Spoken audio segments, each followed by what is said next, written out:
৩ বছর না যেতেই বেহাল অবস্থায় শেরপুরের নালিতা বাড়িতে ভূমিহীন ও গৃহহীনদের আশ্রয়ন প্রকল্পের ঘর। বরাদ্দ ১৩টি ঘরের দেয়ালে ফাটল ধরে প্লাস্টার খুলে পড়তে শুরু করেছে।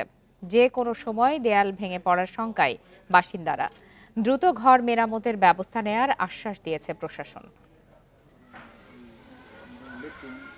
নালিতাবাড়ির কাকরকান্দি ইউনিয়নের সোহাগপুর গ্রামের দরগার পুকুর পাড়ের আশ্রয়ন প্রকল্পের বাসিন্দা মালেসা বেগম। মুজিব বর্ষের উপহার হিসেবে ঘর বরাদ্দ পান এই বিধবা। কিন্তু মাত্র ৩ বছরের মধ্যে তার ঘরের মেঝে ও দেয়ালে ফাটল ধরেছে, খসে পড়েছে দেয়ালের প্লাস্টার। ফলে শঙ্কা আর আতঙ্কে মালেসা বেগম। খুললে খুললে পড়ে যেতেছে, জিনিসপাতি যে পাইপ টাইপ দিয়েছিল এগুলো সব ভাঙ্গে ভেঙে যেতেছে, বাইরে থেকে বাইরে যে হেনিতে ভেঙেই যেতেছে।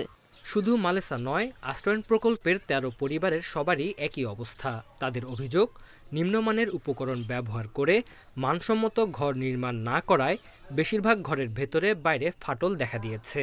আবার পুরো কাজ না করেই একাধিক পরিবারকে ঘর সরবরাহ করা হয়েছে। ঝড় বৃষ্টি এলেই আতঙ্কে থাকেন তারা। ঘর ফাইটটা দেখেছে অনাথ, আমরা তো থাকতে ভয় করি। এনতে মাটি টুহাই না, এই যে টুইটু পুচ্ছি আর রয়েছেই সব মাটি মুড়ে না, একটু একটু ভালো করে দেন। কোনা সরকারের যেটা বাজারে চইটাই এই ঘরগুলো কাজ ঠিক হচ্ছে না।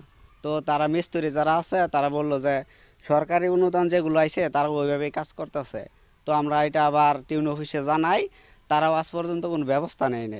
খোঁজ খবর নিয়ে প্রয়োজনীয় ব্যবস্থা নেয়ার আশ্বাস দিয়েছেন কর্মকর্তারা।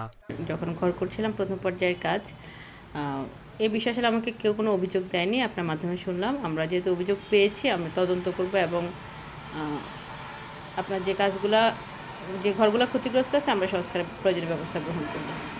ভূমিহীন ও গৃহহীন ১৩টি পরিবারকে ২০২১ সালে ঘর বরাদ্দ দেয় উপজেলা প্রশাসন। Independent news.